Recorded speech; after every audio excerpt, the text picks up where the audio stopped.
πρωτογενή πράξη από αποδοχή έχει να κάνει με τη μία αλκοολική λιπόδη νόσο του ύπατος. Κάτι το οποίο είναι πάρα πολύ συνηθισμένο και πραγματικά πιστεύω το βλέπετε και εσείς από τα περιεχογραφήματα τα οποία έχετε στα χέρια μας από τους διαιτητικούς μας ασθενείς. Πραγματικά. Ευχαριστώ. Πραγματικά, εάν κάποιος δεν έχει λιπόδη διήθηση του ύπατος, είναι νέο, είναι ανακοινώσιμο νέο. Άρα, μιλάμε για ένα πολύ μεγάλο επιπολασμό, ειδικά στους διαβητικούς και πιστεύω και στο γενικό πληθυσμό. Λοιπόν, ας μην καθυστερούμε. Για το πόσο επικίνδυνη είναι η μη αλκοολική λιπόδης νόσος του ύπατος, θα μας μιλήσει ο κύριος Μπουμπουνάρης.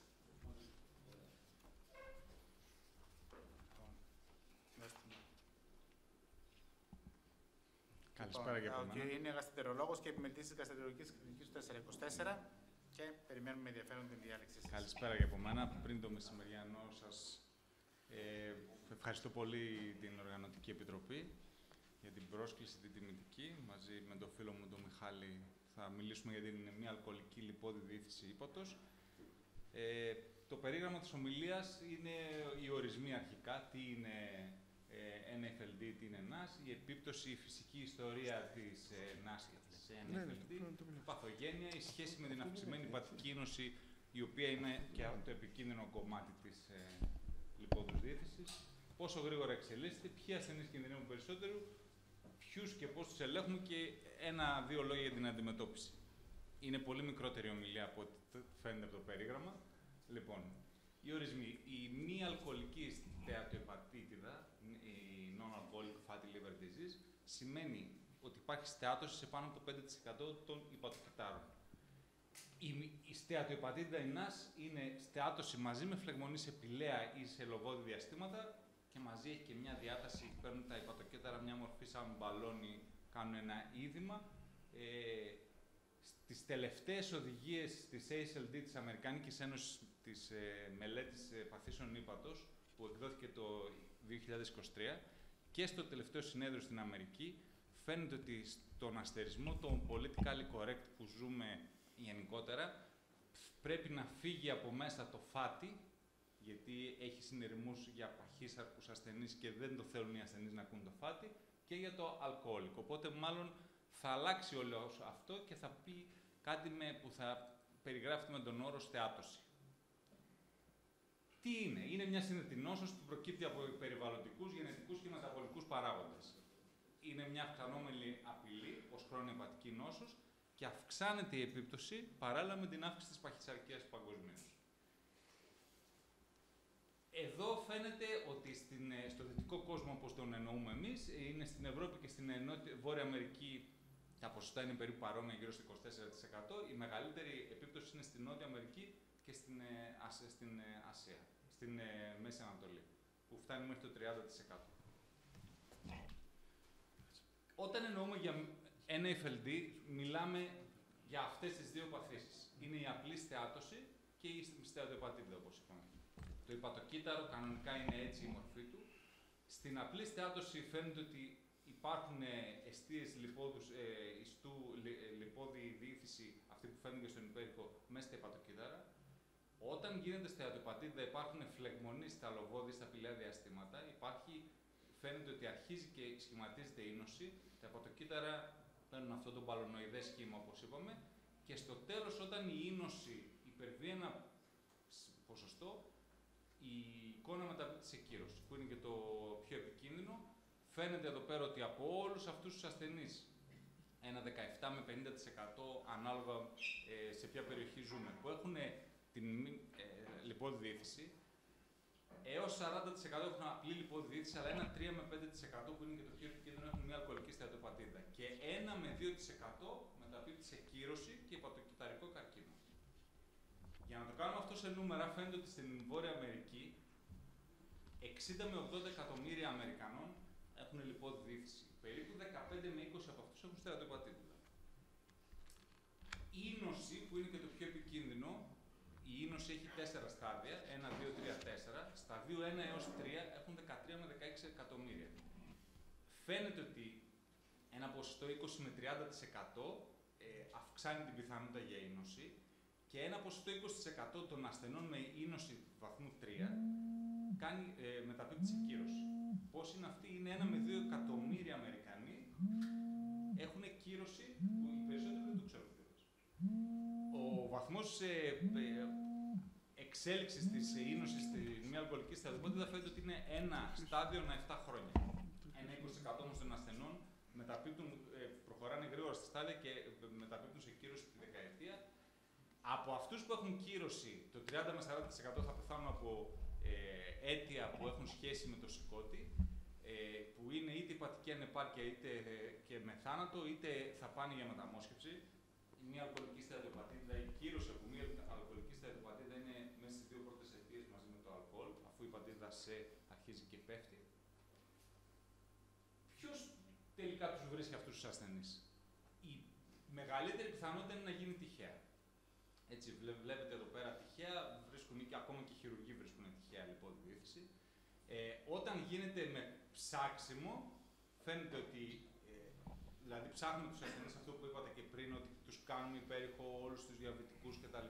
Θα δείτε ποιους ασθενείς παρακολουθούμε, τα ποσοστά μειώνονται.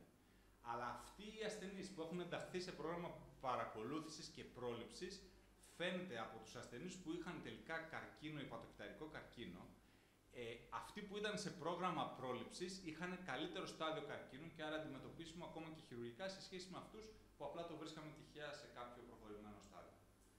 Ποια νοσήματα συνδέεται η μη αλκοολική στεατοπατίδα? Με όλα πραγματικά. Λιπόδης διεύθυνση, συγγνώμη.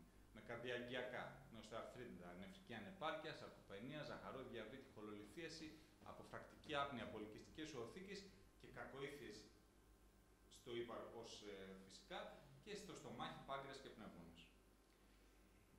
Η παχυσαρκία, τα καρδιαγγειακά νοσήματα, και ο ζαχαρότης διαβήτης σχετίζονται με 80 με 100% πιθανότητα να συνυπάρχει μια αλκοολική στεατοπατίδα. Όσο περισσότερα στοιχεία του μεταβολικού συνδρόμου υπάρχουν, τόσο μεγαλύτερη πιθανότητα είναι η εξέλιξη από απλή λιπόδη διεύθυνση σε μια αλκοολική στεατοπατίδα.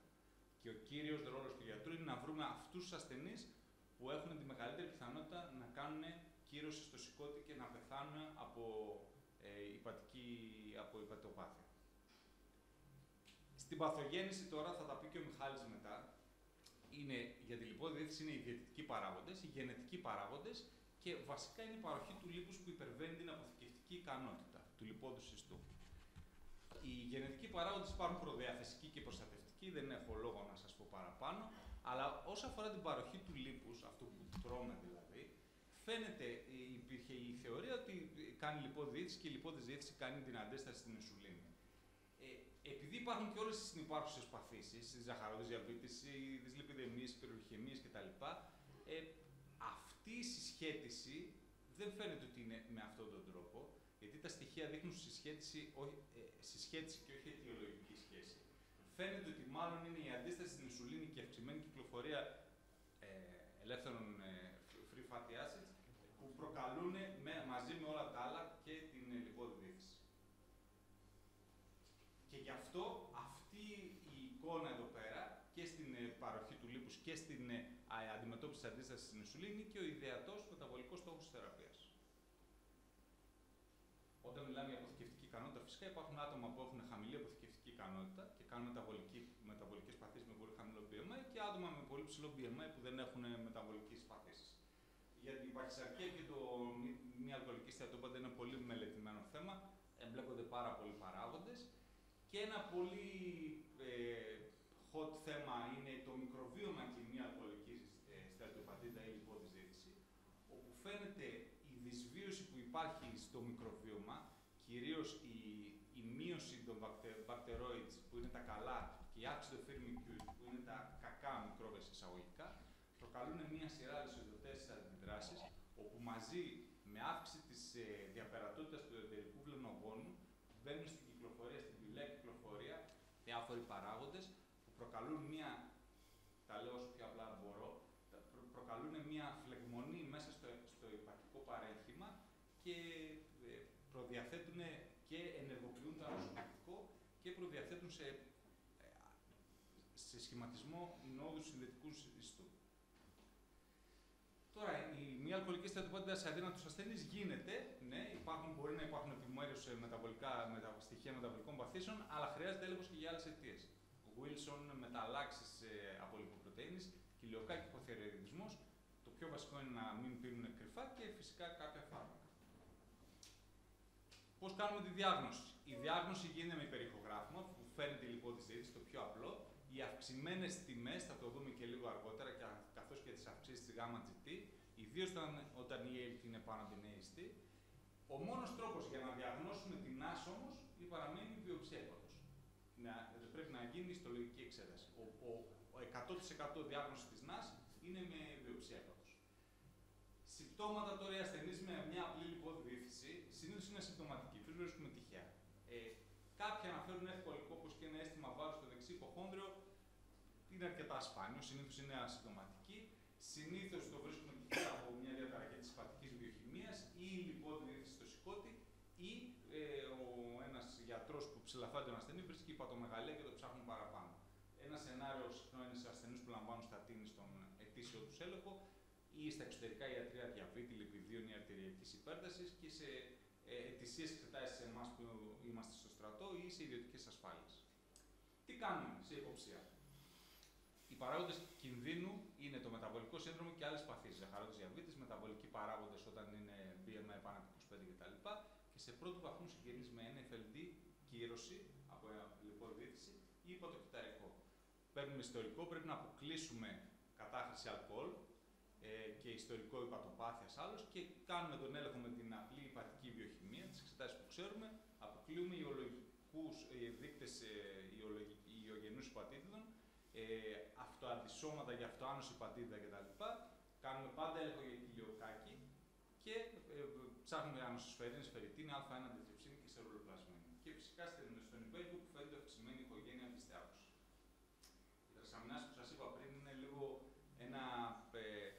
με ένα μεγάλο ερώτημα, γιατί η ALT μπορεί να είναι φυσιολογική σε πάνω από το 50% και στο 80% με απλή λιπόδη διεύθυνση και στο 50% με NASH.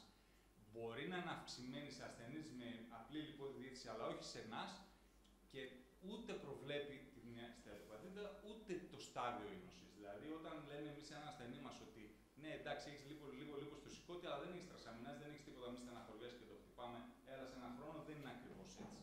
Η φυσιολογική ALT δεν αποκλείει την NASH και η αυξημένη ALT δεν προβλέπει την NASH ή την ίνωση. Και γενικά οι τρασαμινάς δεν έχουν ευαισθησία. Οι μη φυσιολογικές τιμές χρήζουν περαιτέρω διερεύνηση, αλλά δεν είναι ευαίσθητο στο να επιβεβαιώσει, να αποκλείσει, να χαρακτηρίσει τη λιπόδη διεύθυνση. Αυτό που μας απασχολεί και αυτό που η ομιλία έχει να κάνει είναι το κύριο θέμα, είναι η ίνωση. Η υπατική ίνωση είναι αυτή που σχετίζεται με μακροχρόνιες επιπλοκές στην λιπόδη διεύθυνση. Το στάδιο ίνωσης και όχι η παρουσία μια αλκοολικής στεατοπατήτας είναι αυτή που σχετίζεται με την εγκατάσταση της σοβαρής υπατικής νόσου. Η θνητότητα αυξάνει εκθετικά και η κύρια αιτία θανάτου σε ασθενείς με την NFLD παραμένουν τα καρδιακιακά. Θα δείτε μετά και από παθήσεις που σχετίζονται με το σηκώτη και φυσικά το κόστος υγειονομικής περίθαλψης αυξάνει με την αυξανόμενη όσο αυξάνει η ίνωση. Εδώ σε μια μεγάλη μεταανάλυση με 4.500 ασθενείς με λιπόδη διεύθυνση και περίπου 3.000 που είχαν ιστολογικά επιβεβαιωμένη μια αλκοολική στεατοπατήτα, βλέπετε ότι στάδιο 1, στάδιο 2, στάδιο 3, στάδιο 4 της ίνωσης, η θνητότητα από όλες τις αιτίες ανεβαίνει όσο αυξάνει το στάδιο ίνωσης. Στο στάδιο 1 περίπου είναι πρακτικά δεν υπάρχει, στο 2 αυξάνει, στο 3 και 4 πια αυξάνει πάρα πολύ.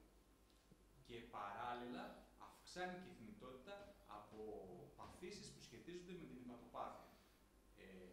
Σε μια μελέτη που δημοσιεύτηκε το 2021 στο New England Journal of Medicine, σε 1.773 ασθενείς φαίνεται ότι η θνητότητα από οποιοδήποτε λόγο στη δεκαετία σε στάδιο 0 έως 2 έχει μια διακύμαση προς τα πάνω, αλλά F3, στάδιο ίνωση, στάδιο 3 και στάδιο 4 φαίνεται ότι η θνητότητα αυξάνει πάρα πολύ και η πιθανότητα επιδείνωσης της υπατικής λειτουργίας, της ρήξης αντιρρόπησης, είναι πολύ μεγάλη στο στάδιο F4 πια, ενώ στο στάδιο 0 με 2 είναι περίπου ίδια σε όλα τα χρόνια παρακολούθησης και όταν μιλάμε για ρήξη αντιρρόπησης, μιλάμε είτε για μεταμόσχευση, είτε για υπατοκυταρικό, για αιμορραγία από κερσούς, ισοφάγου ή θόλου στομάχου, για για ασκήτη, κεφαλοπάθεια και για μια αύξηση του MELT score πάνω από 15.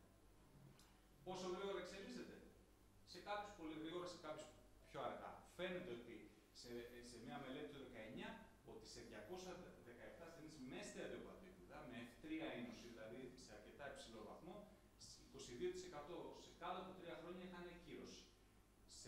Σε ασθενείς με F4 ένωση, σε κάτω από 3 χρόνια έχουν κάποιο κλινικό συμβάν από την υπατοπάθεια, δηλαδή κυρσορραγία, ασκήτη, εγκεφαλοπάθεια κτλ. Ένα χαρακτηριστικό των ασθενών, το οποίο είναι μια κλινική παρατήρηση και πρέπει να το πω πάντα, το λέω στις ομιλίες μου, του δασκάλου μου του Νίκου του Νικολαίδη από το Ιπποκράτιο, ήταν ότι οι ασθενείς που έχουν κύρωση από μια αλκοολική στρεπτοπαθήτηδα έχουν ξεσημασμένη πηλαία υπέρταση σε σχέση με τη συνθετική δυσλειτουργία. Αυτό δηλαδή είναι σαν να κάνουν προϋπατική πηλαία υπέρταση. Κάνουν τέτοια είνωση στο σηκώτη που μπορεί να έχουν κυρσορραγία ή ασκήτη με φυσιολογική αλβουμίνη. Αυτό πρέπει να το έχουμε όλοι στο μυαλό μας. Αυτό ήταν μια κλινική παρατήρηση του δασκάλου μου.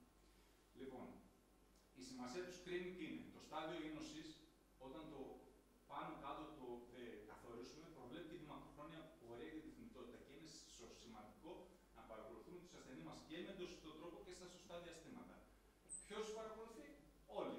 Αν παρακολουθείτε σε διαβητολογικό, παθολογικό, ενδοκρινολογικό ιατρείο και βρίσκουμε αυξημένη είνωση, τους παραπέμπουμε σε γαστρεντερολόγους ή πατολόγους για να δούμε μετά να παρακολουθείτε και στο κομμάτι το υπατολογικό. Το καλύτερο slide που βρήκα είναι αυτό που τα περιγράφει όλα σχεδόν. Είναι από την Αμερικανική Ένωση Κλινικής Ενδοκρινολογίας που λέει τα υψηλού κινδύνου groups που έχουν κίνδυνο για την λιπόδιαιτηση είναι διαβήτης, προδιαβήτης, παχυσαρκία και πάνω από 2 καρδιομεταβολικούς παράγοντες κινδύνου και υπατική στεάτωση στον υπέρηχο ή αυξημένες τρασαμινάσεις. Ιστορικό φυσική εξέταση αποκλείουμε άλλα αίτια που μπορεί να προκαλέσουν τρασαμινάσεις κτλ. Και το ζήτημα είναι να αποφύγουμε το κίνδυνο από το καρδιαγγειακό, που είναι και η κύρια αιτία θνητότητας, και να προσπαθήσουμε να μην εγκατασταθεί η κύρωση. Παράλληλα, θεραπεύουμε ή αντιμετωπίζουμε την παχυσαρκία, το διαβήτη, την αρτηριακή υπέρταση και την δυσλιπιδεμία. Σε ό,τι αφορά την κύρωση, πρέπει να καθορίσουμε το βαθμό είνωσης. Σε χαμηλού, μέσου ή υψηλού βαθμού. Πώς γίνεται αυτό? Με non-invasive tests, έτσι λέγονται, NITS. Αυτοί είναι απλοί βιοδείκτες, οι κύριοι είναι άπροι FIB4 και NFS, που χρησιμοποιούν αυτούς εδώ τους παράγοντες. Είναι οι πιο σύνθετοι βιοδείκτες, HEPA-score κτλ. Και η απεικόνηση, που είναι κυρίως με υπέρηχο, με αμαυτή υπερήχου, που είναι η ελαστογραφία, όσοι το ξέρετε, και η μαγνητική τομογραφία, που είναι ευαίσθητη στη λιπόδη διεύθυνση. Τα δύο πιο χρησιμοποιημένα είναι αυτά, το FIB4 που έχει την ηλικία τρασαμινάσης και τον αριθμό μεταλλίων, και το NFLD Fibrosis Score που έχει τα ίδια συν το BMI αλβουμίνη και την διαταραχμένη ανοχή στη γλυκόζη ή διαβήτη.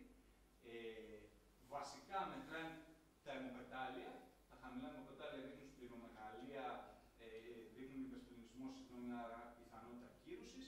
Τις τρασαμινάσεις που δείχνουν το δείκτη πατρεπταϊκής βλάβης και την ηλικία που έχει να κάνει με το κίνδυνο πόσα χρόνια έχεις αυτό το πρόβλημα και όσο αυξάνει η ηλικία, αυξάνει και ο κίνδυνος σύνος. Η βιοψία ύπατος παραμένει το πιο αξιόπιστο εργαλείο, αλλά έχει περιορισμούς, έχει οικονομικό κόστος. Μπορεί να μην υποσταδιοποιήσει την είνωση, γιατί παίρνει ένα κομμάτι μόνο, είναι 1,5 με 2 εκατοστά, μπορεί να είναι λίγο μικρότερο, και φυσικά ένα 0,14 των ασθενών που κάνουν βιοψία κινδυνεύουν με θάνατο. Αυτά τα δύο σκορ που σας είπα, το NFS και το FIB4, είναι έτσι.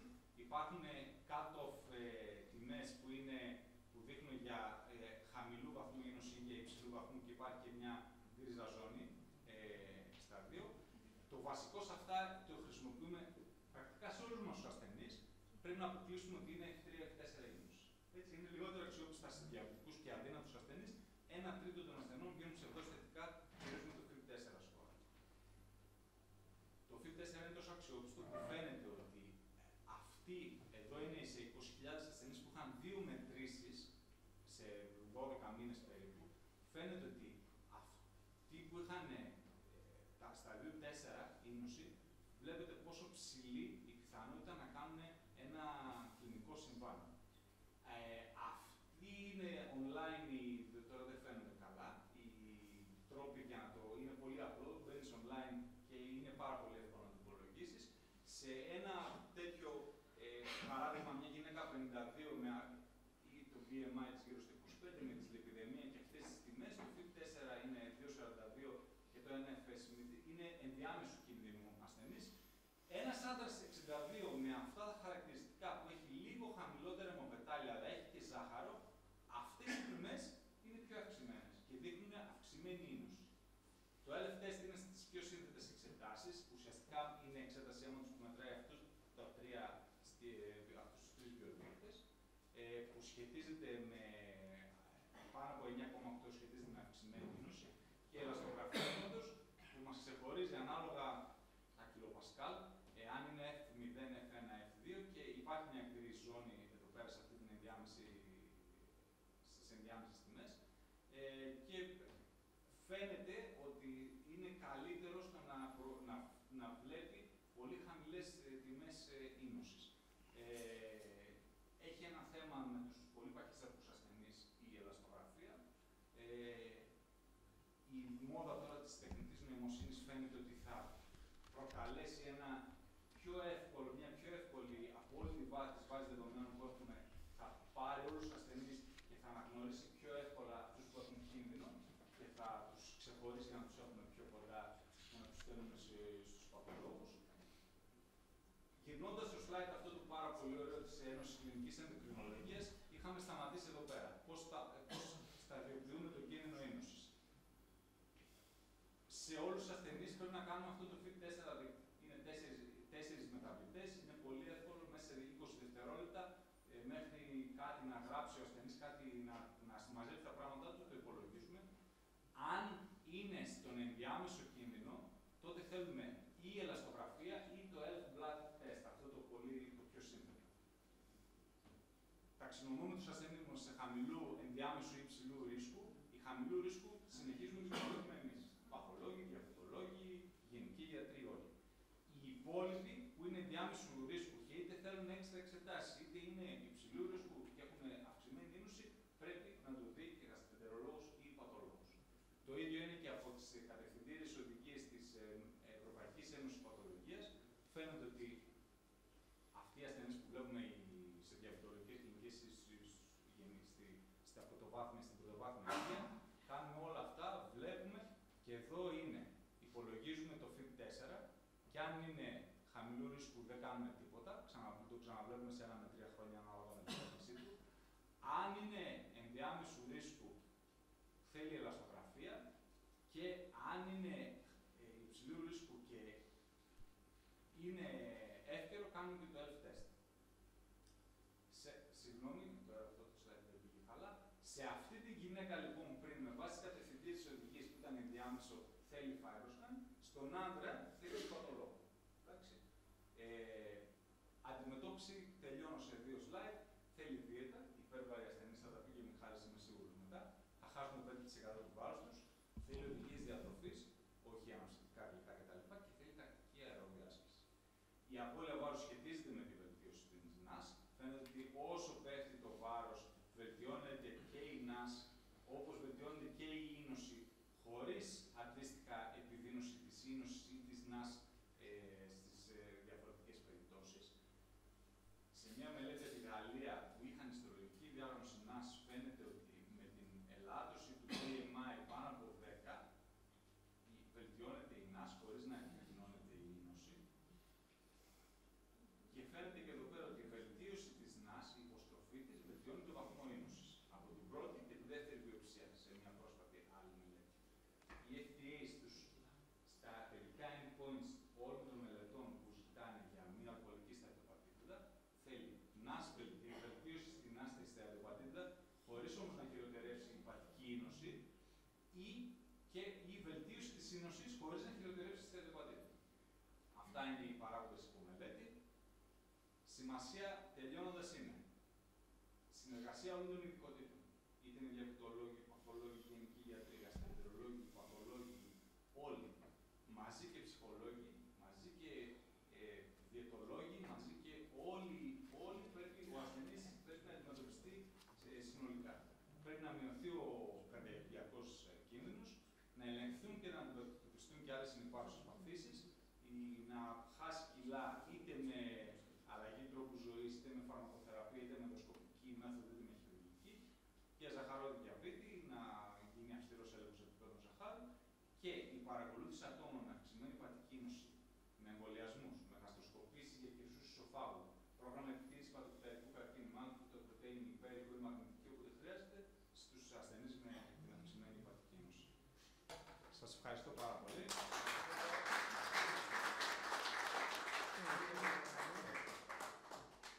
Ευχαριστούμε πολύ. Να περάσουμε στον επόμενο μιλητή και μετά με τους σχολιαστές θα κάνουμε μια συζήτηση.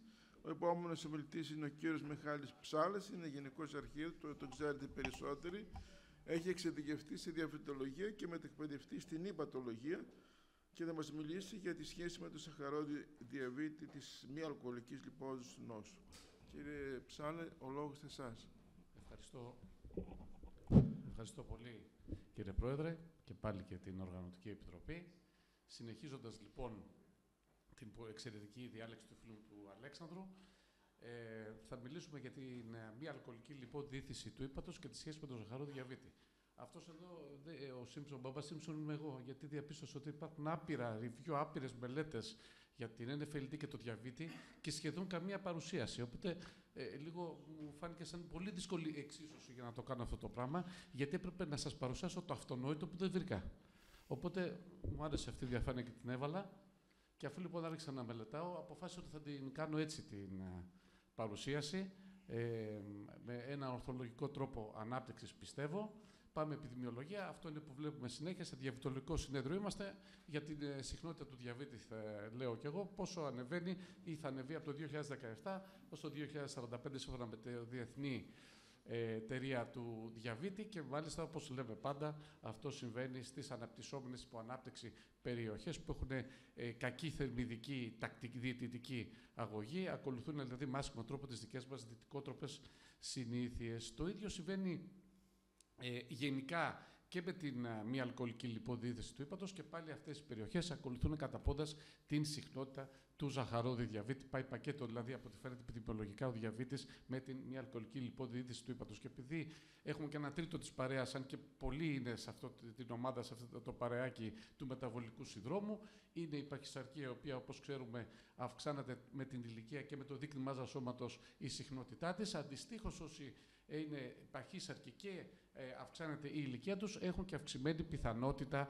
NFLD, έτσι για να συμπληρωθεί αυτό το κακό puzzle για το οποίο μιλάμε εδώ πέρα. Τώρα, πόσο είναι η συχνότητα της NFLD στο ζάχαρο διαβητική? Γύρω στα μέσα της δεκαετίας του 2000, τα zeros, άρχισαν να καταλαβαίνουν και οι διαβητολόγοι ότι αυτό το πράγμα δεν είναι αυτό που είπε και ο Αλέκος, χτυπάμε τον άνθρωπό μας στην πλάτη, έχεις λίγο λιποσωσικότη και θα δούμε τι θα γίνει. Φαίνεται ότι είναι κάτι περισσότερο σημαντικό. Από τότε άρχισαν να γίνονται μελέτες. Δύο τις πιο σημαντικές γίνανε στον diabetes care με διαφορά 4 ετών. Η πρώτη το 2007, όπου αφού μπήκανε στη μελέτη 3.000 ασθενείς, τελικά μετά με τα exclusion κριτήρια δεν υπήρχε υπέρηχος, είχαν χρόνιες υπατοπάθειες, έκαναν χρήση αλκοόλ παραπάνω από το κανονικό, μείναν τέλος πάντων 2.400 ασθενείς και φάνηκε ότι η συχνότητα είναι γύρω στο 69,5%.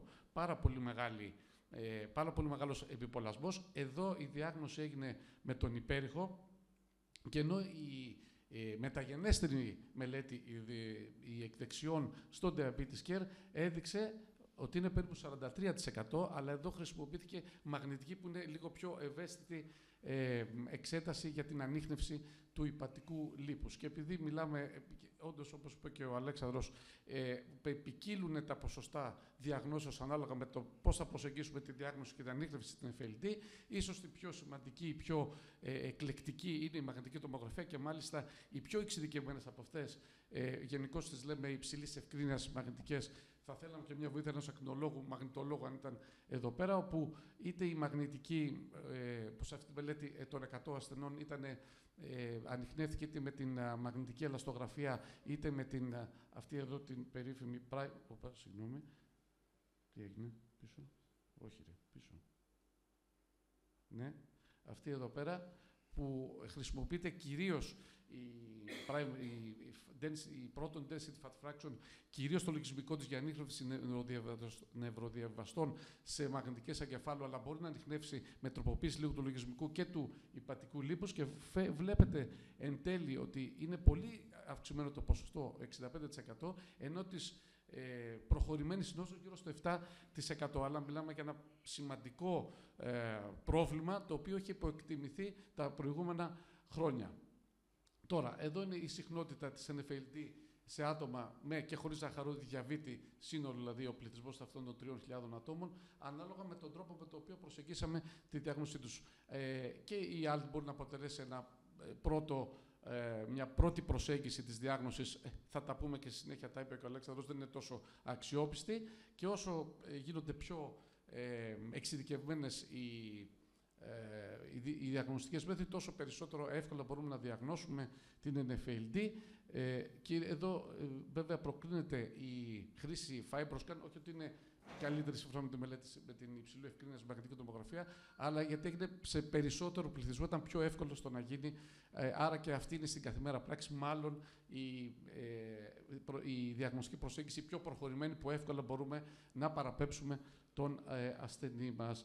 Εδώ είναι από την ίδια μελέτη, όπου βλέπουμε ότι και τα σκορ τα οποία ανέφερε ο Αλέξανδρος είναι πολύ χρήσιμα, είναι μη επεμβατικά, άρα μπορούμε πολύ εύκολα στην πρώτη επίσκεψη με λίγα δεδομένα, αιμοπετάλια, τρασαμινάσες, αλβουμίνη, ανάλογα στην περίπτωση, να προσεγγίσουμε τη διάγνωση της NFLD και μετά να περάσουμε φυσικά στην ελαστογραφία, που θα μας λύσει πολλά προβλήματα. Και επειδή μίλησε και ο Αλέξανδρος για τρασαμινάσες, είπα και εγώ δύο λόγια, να πούμε ότι οι φυσιολογικές τρασαμινάσες είναι η απόδειξη ότι στην ιατρική δεν υπάρχει ασπρόμαυρο, αλλά είναι όλα ασπρόμαυρα ή γκρίζα, όπως θέλετε πείτε το, γιατί ακόμα και σε μη παχύστερους ασθενείς με φυσιολογικές τρασαμινάσες η NFLD και η NAS ήταν πολύ αυξημένη, βλέπετε 36%, πόσο μάλλον βέβαια σε αυτούς που είχαν νοσοκόνο παχυσαρκία πάνω από 40 με φυσιολογικές τρασαμινάσες. Άρα δεν πρέπει να καλές είναι οι τρασαμινάσες, πρέπει να τις δίνουμε, δεν πρέπει όμως να παραμένουμε εκεί μόνο στην διαγνωστική προσέγγιση της NFLD, πρέπει λίγο να το ψάξουμε παραπάνω. Και εδώ είναι μια μετανάλυση 589 ασθενών, όπου σε φάση 3 θέλησαν να βρουν μετά με αυτά τα κριτήρια αποκλεισμού το πόσο είναι ο σαχαρόδης διαβήτης και σε διαβητικούς τύπου 1 αλλά και σε διαβητικούς τύπου 2, οι οποίοι πέραν ή δεν πέραν ινσουλίνη, η οποία ινσουλίνη, ας πούμε, στην καθημερινότητα στο μυαλό μας λέει ότι έχει προχωρήσει πολύ η κακή γλυκαιμική ρύθμιση και σε πιο προχωρημένο γλυκαιμικό επίπεδο ασθενείς, άρα τα πράγματα θα είναι χειρότερα και τα αποτελέσματα πραγματικά ήταν πολύ ενδιαφέροντα, γιατί αυτοί που είναι insulin experience ήταν λιγότεροι σε ποσοστό με αυτούς που δεν πέραν ινσουλίνη και θεωρητικά ήταν πιο καλά γλυκαιμικά σε μικρότερο στάδιο. Άρα και σε αυτούς πρέπει η προσέγγιση μας να είναι πολύ επιθετική στη διάγνωση της NFLD. Ακόμα και στους διαβητικούς τύπου 1 ήταν ένα υψηλό ποσοστό που η παθοφυσιολογία, ως γνωρίζουμε, είναι πολύ διαφορετική σε σχέση με τους διαβητικούς τύπου 2 και φάνηκε ότι μόλις λίγο αυτή ένα ποσοστό των ατόμων με διαβήτη τύπου 1 άρχισαν να μιμούνται διατροφικά τους ανθρώπους με διαβήτη τύπου 2, να και ένα 9% της NFLD και σε αυτή την κατηγορία που δεν περιμέναμε να βρούμε.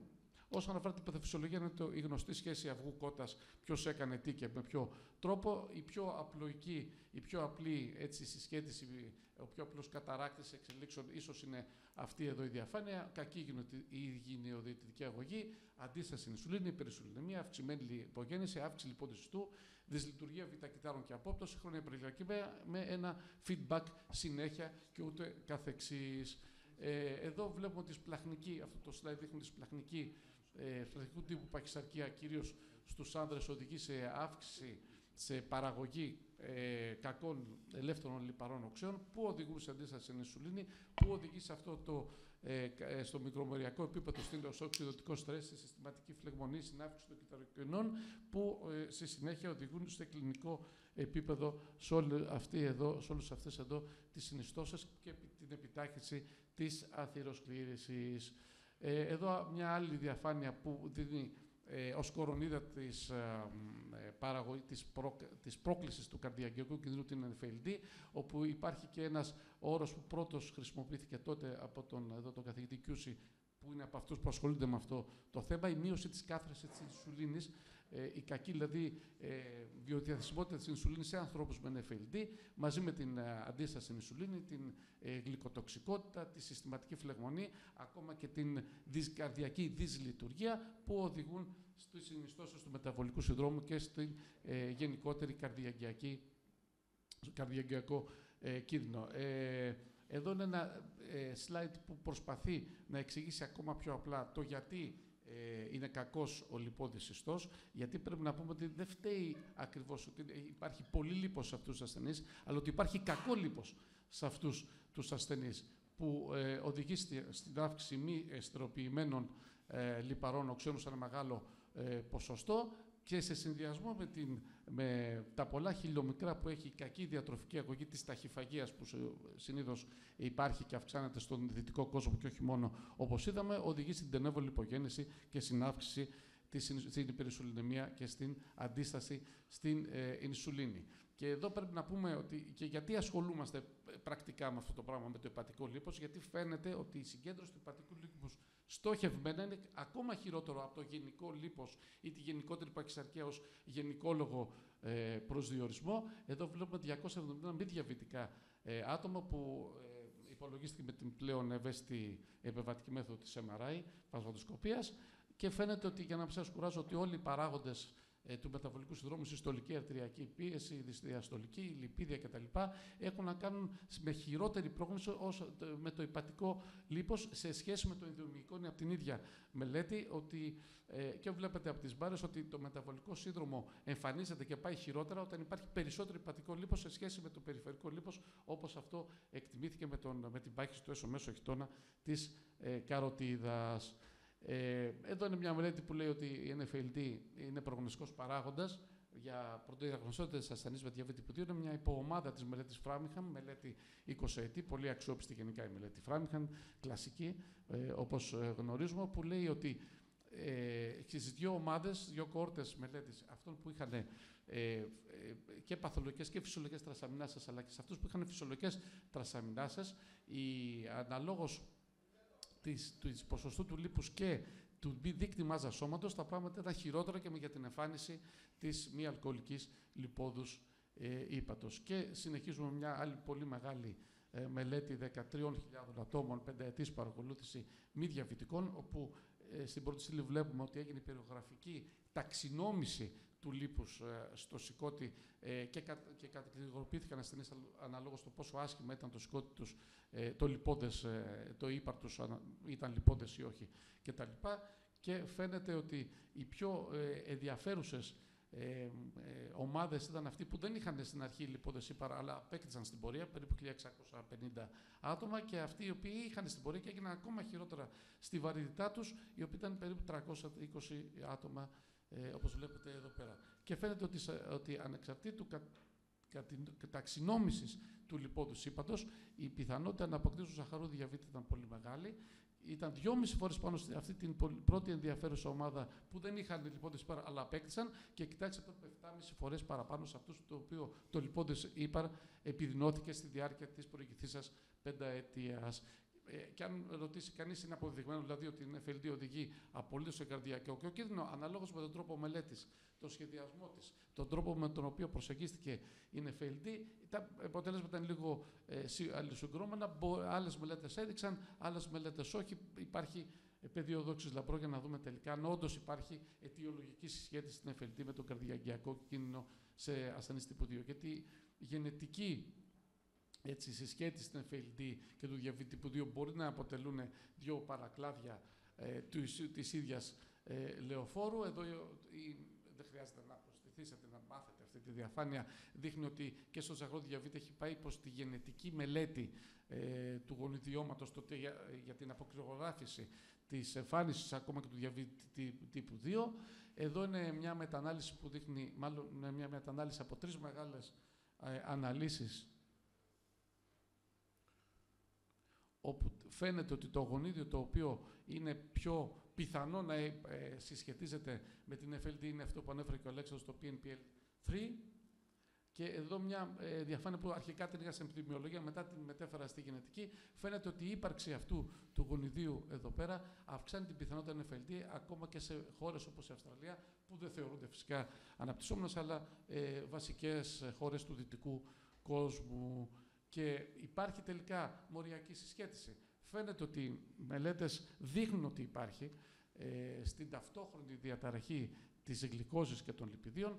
Εδώ από μια μελέτη σε ποντίκια, σε πειραματόζωα, όπου βρέθηκαν αυτοί οι δύο υποδοχείς FOX1 και σέρι BP1C, όπου ο καθένας από τους δύο σε φυσιολογική χορήγηση γλυκόζης εξεγνώς λειτουργεί φυσιολογικά, δηλαδή ο ένας παίρνει την γλυκόζη και την οδηγεί με φυσιολογικό τρόπο, δηλαδή βάζει την ινσουλίνη μέσα στο σηκώτη και βοηθάει στο να βγει η γλυκόζη με φυσιολογικά επίπεδα και στους μύες και στο λίπος το υπατικό, και ο δεύτερος υποδοχέας οδηγεί στην αύξηση των τριγλικεριδίων τόσο ώστε μετά να μειωθούν για να βγουν σε φυσιολογικό επίπεδο στο αίμα και στους ιστούς. Αυτό άμα αυξηθεί η χορήγηση γλυκόζης, πάμε σε καταστάσεις γλυκοτοξικότητας, φαίνεται ότι αυτοί οι δύο υποδοχείς χαλάνε, γιατί ούτε ο ένας μπορεί να βολέψει καλά την περίσσια γλυκόζης, με αποτέλεσμα να έχουμε γλυκοτοξικότητα, αλλά ούτε ο άλλος μπορεί να βολέψει την παραγωγή τριγλικεριδίων, την υπερπαραγωγή τριγλικεριδίων, που ταυτόχρονα είναι και κακά τριγλικερίδια. Και βλέπετε ότι ο συνδυασμός οδηγεί στην αναπόθεση γλυκόζης και λίπους στο αίμα, στους περιφερικούς ιστούς και στο σηκώτη. Αλλά όπως είπε και ο Αλέξανδρος, δεν βρήκαμε τελικά ένα γονίδιο το οποίο θα μπορούμε να παρεύουμε για να θεραπεύσουμε, να προσεγγίσουμε αλλιώς την NFLD, γιατί δεν σχετίζεται πάντα με την αντίσταση στην ινσουλίνη, όπως φαίνεται εδώ πέρα, ούτε και με τον καρδιακιακό κίνδυνο. Εδώ είναι οι τρεις γονότυποι αυτοί του PNP3 γονιδίου, άρα θέλει και άλλη δουλειά γενετικά στο να δούμε γιατί συνδυάζονται, και αν συνδυάζονται ακόμα περισσότερο δύο αυτές παθοφυσιολογικές οντότητες. Και πάμε λίγο ίσως στο πιο ενδιαφέρον κλινικό θέμα, τη θεραπεία. Αιτιολογική θεραπεία δεν υπάρχει, οπότε θα μπορούσα να φύγω εγώ εδώ πέρα. Μάλλον λάθος είναι αυτό. Πρέπει να πούμε το τι μπορούμε να κάνουμε, τι υπάρχει τώρα στην καθημερινότητα για να βοηθήσουμε τους ανθρώπους αυτούς. Προφανώς είναι η πρώτη προσέγγιση η γενετική αγωγή. Εδώ είναι το πιάτο του Harvard, που λέει αυτά που λέμε και εμείς στους ασθενείς μας κάθε φορά. Μας κοιτάνε λίγο περίεργα, βαριόμαστε και εμείς να τους το ξαναπούμε. Αυτό εδώ πέρα είναι σωστή διατροφή. Η λέξη δίαιτα έχει καταρριχθεί, όπως γνωρίζουμε, δεν είναι σωστός ορισμός. Η μεσογειακή διατροφή, που και εμείς οι Μεσόγειοι εδώ πέρα στην Ελλάδα την ξεχάσαμε, όχι ζαχαρούχα ροφήματα, ελαιόλαδο κυρίως, ο έλεγχος των μερίδων, αποφυγή ταχυφαγίας. Το πρώτο καλό φάρμακο είναι η απώλεια βάρος. Βλέπετε ότι το 3 με 5% βελτιώνει τη στεάτωση, αλλά αυτά με 10% απώλειας βάρους, το οποίο δεν ακούγεται πολύ τρομακτικό, είναι ένας πολύ υγιεινός στόχος για τους ασθενείς μας, που δεν μπορούν να αλλάξουν και τρόπο ζωής τους σε μια μέρα, επειδή το είπαμε εμείς, οδηγεί και σε βελτίωση των ιστοπαθολογικών χαρακτηριστικών της ΝΑΣ, όπως τις περιέγραψε ο Αλέξανδρος πριν. Η άσκηση μόνη της μπορεί να προλάβει μείωση τη στεάταση, αλλά και την ιστοπαθολογία δεν είναι βέβαιο ότι μπορεί να τη βελτιώσει. Και η βαριατρική χειρουργική που ακούσαμε στην πρωινή συνεδρία, θα πούμε δύο λόγια μετά. Όντως η απώλεια βάρους σχετίζεται με τη βελτίωση της ΝΑΣ σε όλα αυτά τα ιστολογικά στάδια της νόσου. Ο καθιστικός τρόπος ζωής ξέρουμε ότι σχετίζεται με την αύξηση βάρους κτλ. Εδώ είναι μια μελέτη σε 800 ενήλικες οι οποίοι είχαν μηδενική άσκηση, όπως οι περισσότεροι από αυτούς που βλέπουμε. Αυτοί, όταν αυξήσαν την ένταση σε 6 μεταβολικά ισοδύναμα, που ήταν ένα μεικτό πλάνο διατροφής και άσκησης για 75 λεπτά τη βδομάδα, ήταν η άσκηση, άρα λίγο για να μπορέσει να προσαρμοστεί ασθενείς που δεν κάναν τίποτα, γιατί πρώτος που ξαφνικά να τρέξουν 2 ώρες στο καφτατζόγλιο. Είδαμε λοιπόν ότι είχε στατιστική μείωση της ΝΑΣ πάρα πολύ στατιστικά σημαντικά. Άρα πρέπει να επιμένουμε, γιατί όντως είναι η πρώτη προσέγγιση και δεν έχουμε πολλές να κάνουμε μετά. Εδώ μια άλλη μελέτη που λέει για την υγειονομική παρέμβαση σε ασθενείς με διαβήτη τύπου 2 και NFLD, όπου μειώσανε 750 θερμίδες την ημέρα από αυτές τις καθημερινές ανάγκες που υπολογίστηκε στους ασθενείς αυτούς, με την αντιστοιχεία 64-22-14% υδατοανθράκων λοιπόν πρωτεϊνών και φυσικά κάτω από 10% τα κακάτα και κορεσμένα λίπη, φυσική δραστηριότητα 200 λεπτά παραπάνω την εβδομάδα και βλέπουμε ότι τα πράγματα πήγαν πολύ καλύτερα εδώ στο δεξιό μέρος διαφάνειας. Αυτό λέει η διαφάνεια. Εδώ να τονίσω ότι το 200 λεπτά τη βδομάδα ακούγεται πάρα πολύ εύκολο στην αρχή. Το δύσκολο δεν είναι τα 200 λεπτά, είναι το κάθε εβδομάδα που συμβαίνει για πάντα. Πράγμα λίγο δύσκολο, αλλά πρέπει να επαναρχόμαστε συνέχεια. Γι' αυτό πρέπει να παρακολουθούμε τους ασθενείς μας, γιατί τους επαναλαμβάνουμε τα ευεργετικά αποτελέσματα αυτού που προτείνουμε. Τώρα, για να ξεκαθαρίσουμε κάτι και με τις στατίνες. Οι στατίνες, όπως λέει και η ASLD, ίσως η πιο ειδική εταιρεία για αυτό το θέμα, δεν είναι αιτιολογική θεραπεία, όμως επειδή η επιθετική αντιμετώπιση όλων των παραγόντων καρδιαγγειακού κινδύνου είναι αυτονόητη, έτσι λοιπόν και για τις στατίνες στοχεύουν στη μείωση της δίδυσης λιπιδαιμίας. Και όπως είπε και ο κύριος Φίκας χθες, οι στατίνες δεν χαλάνε το σηκώτη, δεν κάνουν βλάβη στο σηκώτη. Τουναντίον μπορεί να το βοηθήσουν και μπορούν άφοβα να χορηγηθούν στη θεραπεία της δίδυσης λιπιδαιμίας με νεφελτή κενάς, που υπάρχει κατά κόρον, όπως είδαμε στο ζαχαρόδι διαβήτη. Και υπάρχει πάντα αυτός ο φόβος, κυρίως στην ιατρική της γειτονιάς, όπως τον ονομάζω εγώ, και άμα πάρουμε στατίνη θα χαλάσει το σηκώτη μας, και έτσι μας είπανε και έτσι λέει και το ίντερνετ. Μάλλον δεν ισχύει αυτό, σίγουρα δεν ισχύει αυτό. Εδώ είναι η μελέτη ΠΙΟ που παίρναν ήδη πιογλυταζόνη, όπου δεν υπήρξε κανένα πρόβλημα, είτε δίναμε, όταν δώσαμε στατίνη, είτε σε αυτούς που ήδη παίρναν στατίνη και βάλαν πιογλυταζόνη, είτε σε αυτούς που προσθέθηκε στατίνη, είτε σε αυτούς που δεν πήραν στατίνη καθόλου. Τι γίνεται με τη βαριατρική χειρουργική? Εδώ 381 ασθενείς που υποβλήθηκαν σε τέτοιου τύπου επέμβαση, σημαντική μείωση της πορείας της θεάθεσης, μέγιστο αποτέλεσμα στον πρώτο χρόνο, διατήρηση του αποτελέσματος στην πενταετία και ο καλύτερος προγνωστικός παράγοντας είναι αυτός ο δείκτης QI και της insulin αντίστασης που χρησιμοποιούμε για τέτοιες μελέτες διαβητολογικού χαρακτήρα.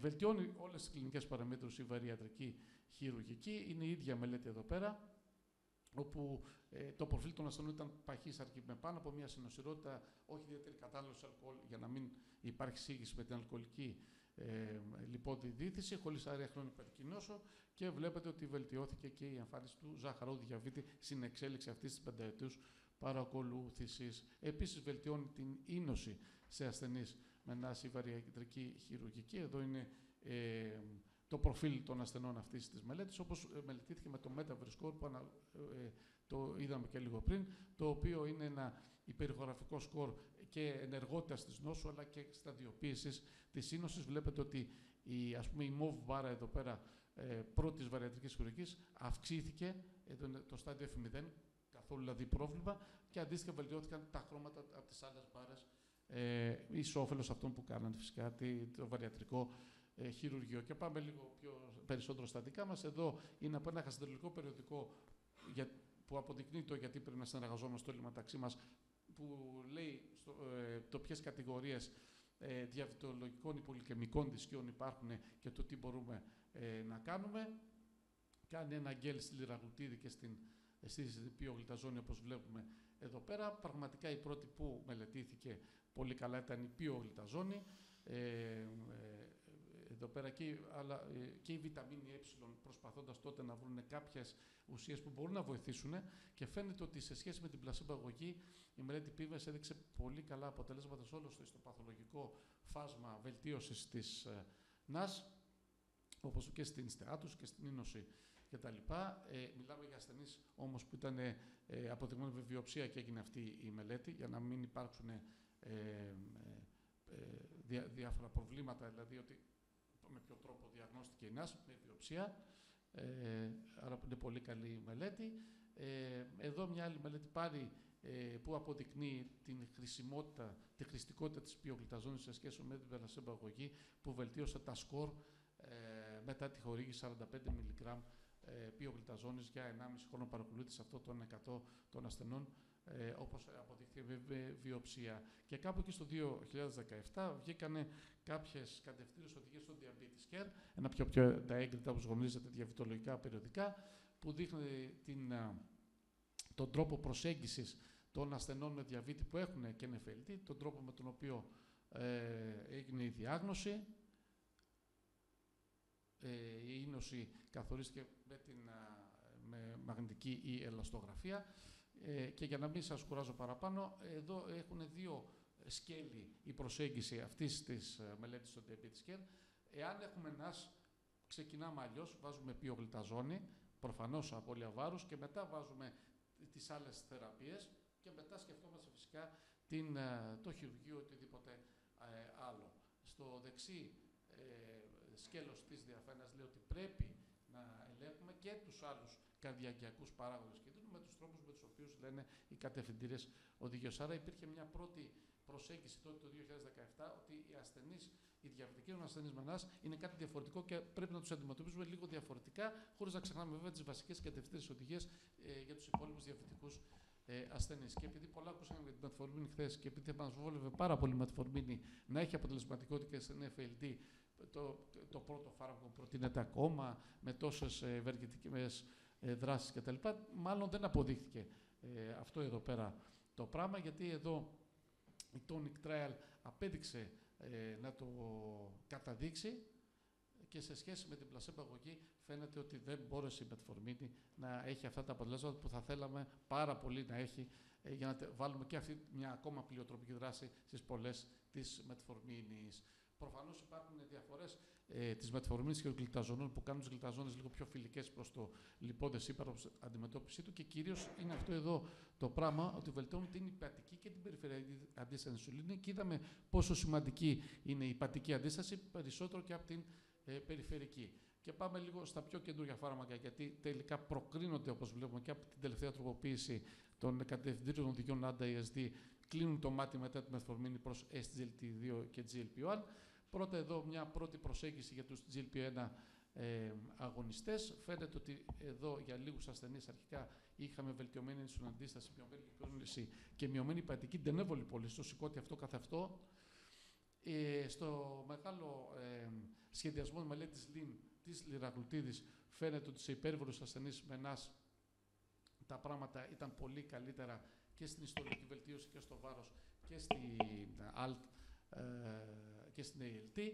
Και εδώ λέει ότι και η σεμαγλουτίδη είχε τα ίδια αποτελέσματα, όπου μια πολύ πρόσφατη, εδώ δεκαριά μέρες μελέτη χορήγησης 2,4 μιλιγκράμμ σεμαγλουτίδη σε σχέση με την πλασέμπο αγωγή, βελτίωση δεν χειροτέρεψε η πορεία της NASH.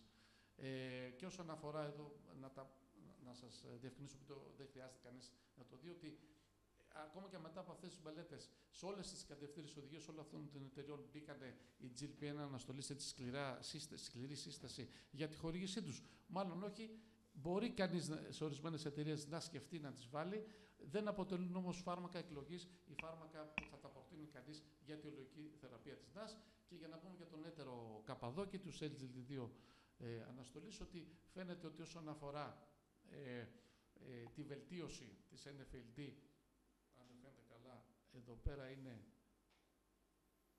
η ALT και η ST, ότι βελτιώνουν τα αποτελέσματα. Όταν όμως πήγαμε να δούμε με μαγνητική τομογραφία αυτή η βιοχημική βελτίωση ήταν και απεικονιστική, δεν ήταν ξεκάθαρο. Υπάρχει ένα trend χωρίς όμως να υπάρχει στατιστική σημαντικότητα. Υπάρχει όμως μια φιλική προσέγγιση των SGLT2 και στο σηκώτη, πέρα όλα τα καλά που κάνουν στην καρδιά, στα νεφρά, που ακούσατε και θα ακούσατε στην διημερίδα. Και εδώ είναι ένα πολύ πρόσφατο review του 2022 από την ομάδα του κ. Κοσκινά στο Ιπποκράτιο στην Αθήνα, που περιλαμβάνει όλες τις καινούργιες αγωγές των δύο προαναφερθησών κατηγοριών, και φαίνεται ότι η λιραγλουτίδη ίσως είναι αυτή που μπορεί να κάνει περισσότερα πράγματα, αλλά και η εμπακλιφλοζίνη με τη δαπακλιφλοζίνη όσον αφορά την άλλη κατηγορία, και πολλές ελπίδες έχουν αποτεθεί στο μπλοκάρισμα. Στα φάρμακα θα μπλοκάρουν, θα έχουν διπλό μπλοκάρισμα, είτε GLP-1 chip είτε GLP-1 υποδοχέων γλυκαγόνου. Τρέχουν μελέτες σε φάση 1-2 που μελετάνε τη χρησιμότητα αυτών εδώ των δύο κατηγοριών. Και από το ίδιο review είναι η προσέγγιση τελικά, πολύ ενδιαφέρουσα.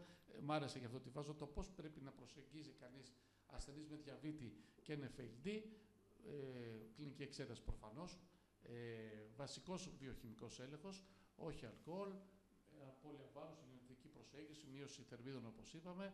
Στα φάρμακα φαίνεται ότι οι καινούργιες κατηγορίες κερδίζουν χώρο σε αυτή την προσέγγιση, ίσως και ταυτόχρονα, μέχρι να δούμε τι θα γίνει με πιο καλές αγωγές, πιο στοχευμένες αγωγές, και η πιογλυταζόνη αποτελεί μια πολύ καλή επιλογή σε στοχευμένες επιλογές, γιατί η πιογλυταζόνη έχει κάποιες παρενέργειες, τις οποίες πρέπει να λαμβάνουμε υπόψη. Προσωπικά, να με ρωτάτε, εγώ τη χρησιμοποιώ πολύ πιο εύκολα από ό,τι λένε εδώ οι δύο μελετητές, σε ανθρώπους που έχουν λιπόντες ύπαρ, εφόσον αποκλείσουμε την ύπαρξη άλλων πιθανών συνοσυρωτήτων.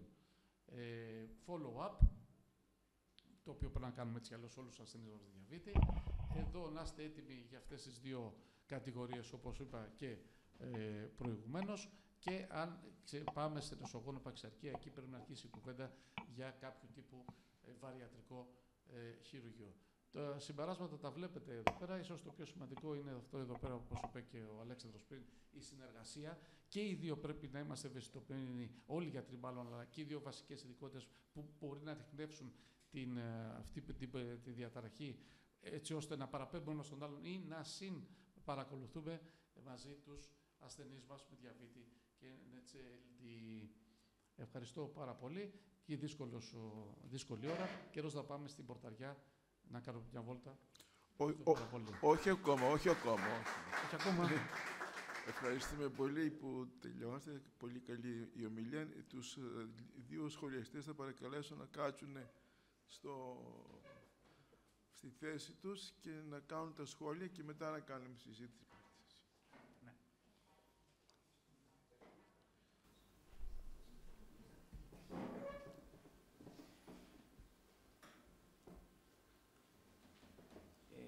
Καταρχήν, να πω εγώ ότι η μία αλκοολική λιπόδης νόσος του ύπατος είναι νόσος η οποία για πρώτη φορά περιγράφηκε σαν νόσος στην Αμερική το 1980.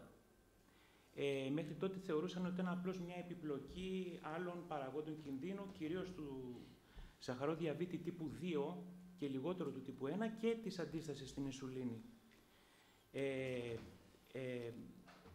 Όπως είπε και ο κύριος Μπουμπώναρης, στον ορισμό έχουμε λιπόδη δίθηση μη αλκοολικής αιτιολογίας όταν το 5% των υπατοκυτάρων έχουν στο κυταρόπλασμά τους λιποκύτταρα, τα οποία προκαλούν και μηχανική βλάβη στο υπατικό παρέχημα με αποτέλεσμα να αρχίζουν να ανεβαίνουν οι τρανσαμινάσες. Και όταν εμείς στο παθολογικό ιατρείο κάνουμε ένα υπέρηχο και μας πει ο ακτινολόγος ότι έχει ο ασθενής λιπόδη δίθηση, δηλαδή το ύπαρ το βλέπει να λαμπυρίζει στο υπέρηχο, εγώ νομίζω ότι πρέπει οπωσδήποτε να σταλεί στο υπατολογικό ιατρείο το εξειδικευμένο να γίνει περαιτέρω έλεγχος τουλάχιστον την πρώτη φορά. Γιατί ο ακτινολόγος μπορεί να βλέπει τη λιπόδη διήθηση, αλλά μπορεί αυτό να έχει προχωρήσει, γιατί έχει αργή πορεία η λιπόδης διήθηση, μπορεί να κρατήσει και χρόνια και να υπάρχουν και ασθενείς που να μην πάθουν ποτέ τίποτα από λιπόδη διήθηση. Κάποιοι όμως θα κάνουν στεατοϊπατίτιδα, ίνωση, και η ίνωση θα τους οδηγήσει σε κύρωση. Και μετά σε υπατοκυταρικό καρκίνο μπορεί, βέβαια ορισμένοι άτυχοι, να κάνουν στεατοϊπατίτιδα και κατευθείαν υπατοκυταρικό καρκίνο. Οπότε νομίζω ότι πρέπει να πάει στο υπατολογικό ιατρείο, να δουν σε ποιο στάδιο είναι, αν έχει προχωρήσει σε στεατοϊπατίτιδα σκέτη ή με ίνωση, που είναι πιο δύσκολη και είναι και δύσκολο να υποστραφεί. Όταν έχει κάνει ίνωση, τα πράγματα είναι πάρα πολύ δύσκολα. Γι' αυτό εγκαίρως πρέπει να του πούμε ότι έχεις κάποιο πρόβλημα στο ύπαρ και πρέπει να πας σε ειδικό υπατολόγο για να σε παρακολουθήσει, να δούμε σε τι στάδιο αν έχεις προχωρήσει. Γιατί στο απλό υπέρηχο δεν μπορεί να δει την ίνωση ο ακτινολόγος. Θα πρέπει να γίνει η ελαστογραφία, που δεν ξέρω που γίνεται, γιατί είναι ένα ειδικό υπέρηχο αυτό, το οποίο από την αντανάκλαση που παίρνει των ηχητικών κυμάτων βλέπει το ποσοστό της ίνωσης.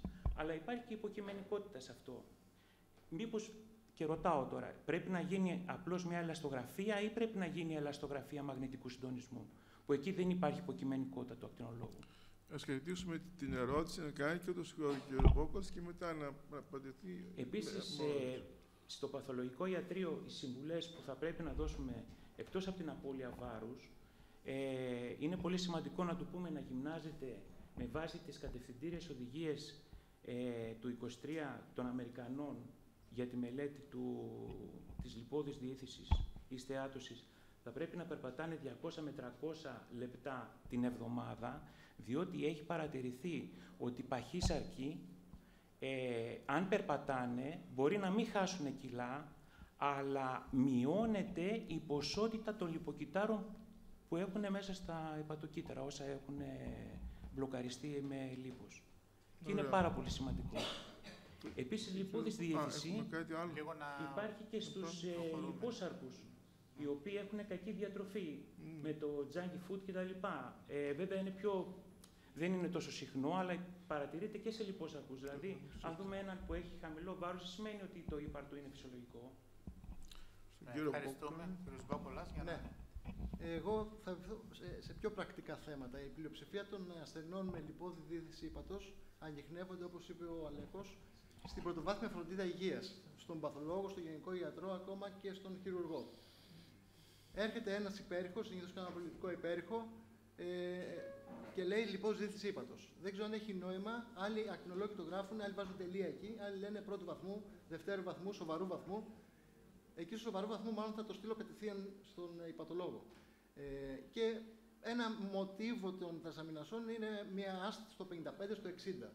Που όπως σωστά είπες, εμείς μάλλον λάθος το λέμε δεν έχει τίποτα, χτυπάμε την πλάτη, κόψει λίγο το τσιπουράκι, κάνει και δίαιτα, περπάτα, αυτό. Εκείνη η παγίδα. Αυτούς τους ασθενείς έχει νόημα να τους δούμε οι ίδιοι στην πρωτοβάθμια φροντίδα υγείας σε ένα τρίμηνο, σε νωρίτερα, αργότερα, με ένα καινούριο υπέρηχο. Ευχαριστούμε. Νομίζω και, ότι μια δεύτερη ερώτηση για τα συμπληρώματα διατροφής. Λένε πολλοί ασθενείς, γιατρέ, πίνουν και γαϊδουράγκαθο ή παίρνουν το φυτικό σκεύασμα. Ποια είναι η εμπειρία σας? Ευχαριστούμε πολύ. Κύριε Μπομπόναρη, νομίζω δώσατε στην ομιλία σας το στίγμα το πότε πρέπει να παραπέμπουμε. Αν θέλετε να το επαναλάβετε λίγο για να...